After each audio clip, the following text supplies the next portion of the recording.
حالات رو از رباعیات خود او میگرفتم. یا جایی که مثلا خب از رباعی معروفی به نام خیام، حالا بنگرز جهان چه طرف بربستم، هیچ. و از حاصل ایام چه در دستم، هیچ. خب اینها اثر میکرد. توجه میکنید که موسیقی بسازم که این تأثیرات رو داشته باشه، این حال هوا رو داشته باشه. دوتار نواز پیر در خطه خراسان بررسی میکنم نواختن اینها رو.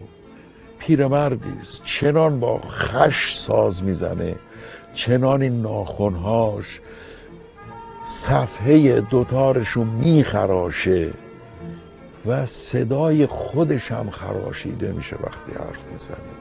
خشخش صداش و خشخش انگشتانش روی دوتار حکایتی بود.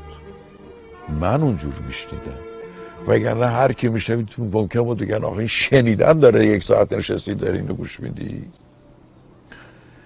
توجه میکنید چنان خشخش میکرد و هی بابا.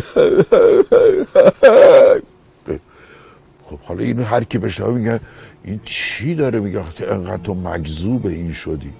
ولی تو ذهن من صدا میکرد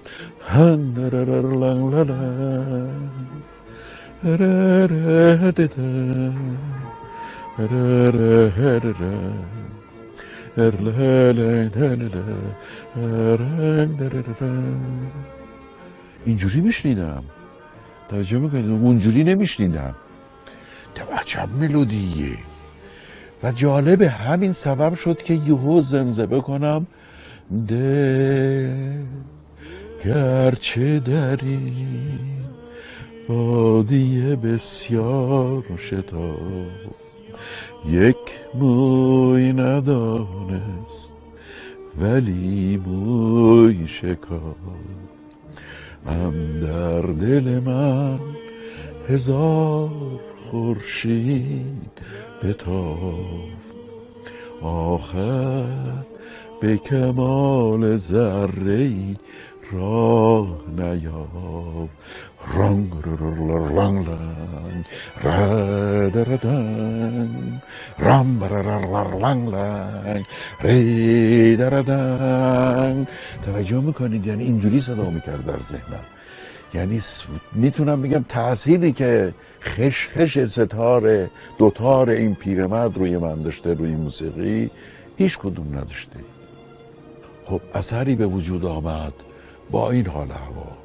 این حال هوا خب با دیدن تصاویری که میدیدم در صحنه، مثلا نیزا رو میدیدم که داره بازی میکنه. این در ذهن من قبلا هم توی دیلمان این صحنه رو دیده بودم و قطعی هم ساخته بودم.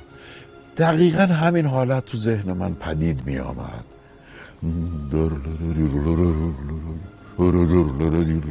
ببینید تصویر و موسیقی یکی هن.